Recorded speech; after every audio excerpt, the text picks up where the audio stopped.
See stanza first.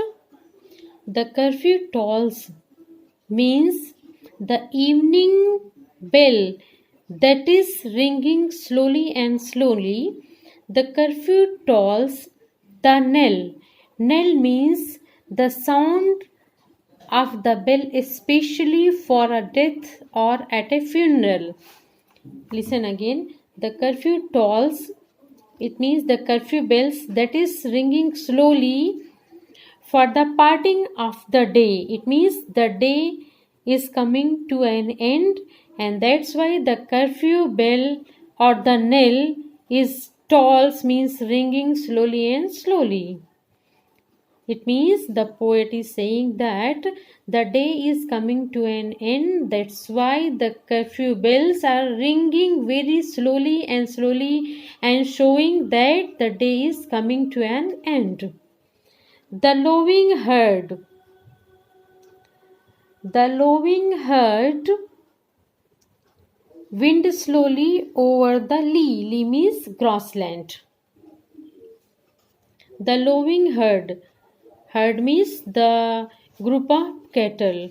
The lowing herd wind slowly over the lea means the herd of the cattle that is coming back to its shelter, and the wind that is slowly flowing over the grassland.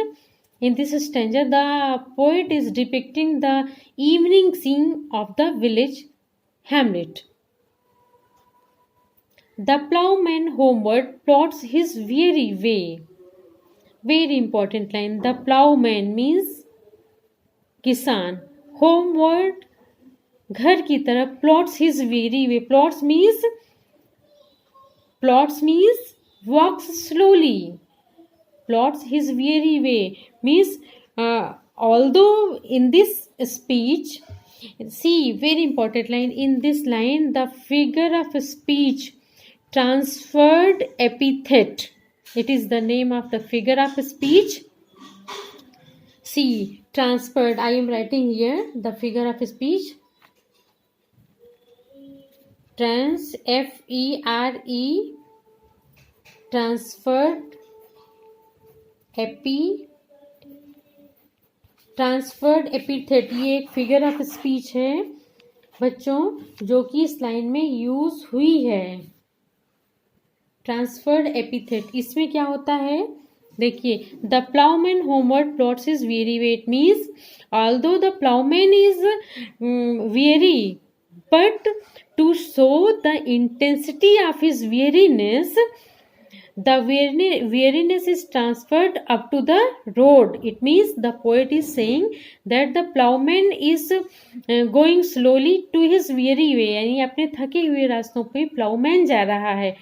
It is to show the intensity of the plowman. It is written that the ways are weary, but the main condition is that the plowman is weary.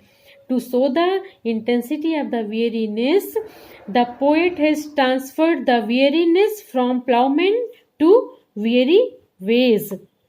So the figure of speech transferred epithet has been used in this line, very important line.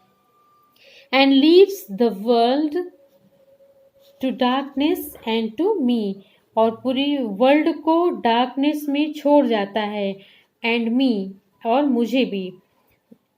In this stanza, the poet is saying that the curfew bell is ringing slowly and slowly.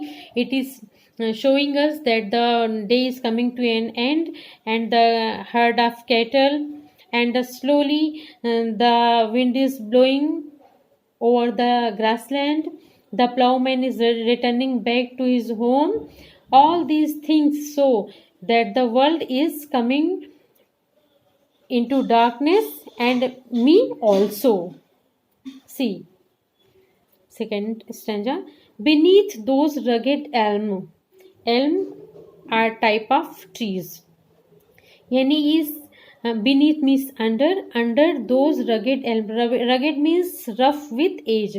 यानी जो elm trees हैं वो उनकी bark rough हो चुकी हैं, और इन trees के नीचे, elm trees के नीचे, that you trees shade, और you trees की छाया में, यानी एल्म ट्रीज की रफ बार्क और यू ट्रीज की शेड के नीचे।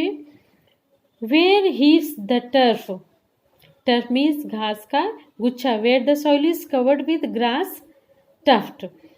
Where heaves the turf in many a mouldering heap, यानी कि जो टर्फ ऑफ ग्रास है वो सॉइल के ऊपर है और इससे एक हीप बन गई है। हीप मीन्स ढेर, और वो हीप क्या हो रहा है?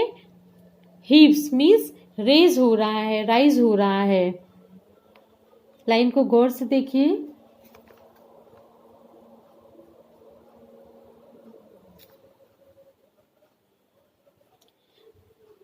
Where heaps the turf in many a moldering heaps, moldering means चूर चूर की हुई मिट्टी, मिट्टी के ढेर में और उस सॉइल में जो ग्रास का टफ्ट इकट्ठा हुआ है वो सॉइल हीप्स कर रही है।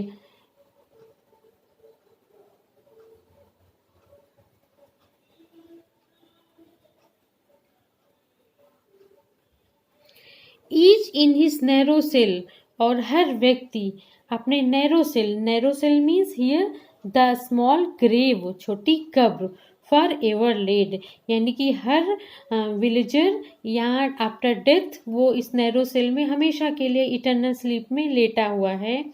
The rude forefathers of the hamlet sleep, यानी ये बगल में, हैमलेट मीन्स नियर, वो जो विलेज है जिसके बारे में पोएट डिस्क्राइब कर रहा है, जहाँ की चर्च में वो खड़ा हुआ है। The rude forefathers of the hamlet sleep, यानी कि हैमलेट मीन्स उस छोटे गांव के जो फोर फादर्स हैं वो। रूड मीन्स सिंपल, अनलिटर्ड, यानी कि वो सिंपल थे, उन्हें नॉलेज नहीं था, वो यहाँ पे इटर्नल स्लीप में इन नैरो सेल्स में यानी कि कब्र में सोए हुए हैं।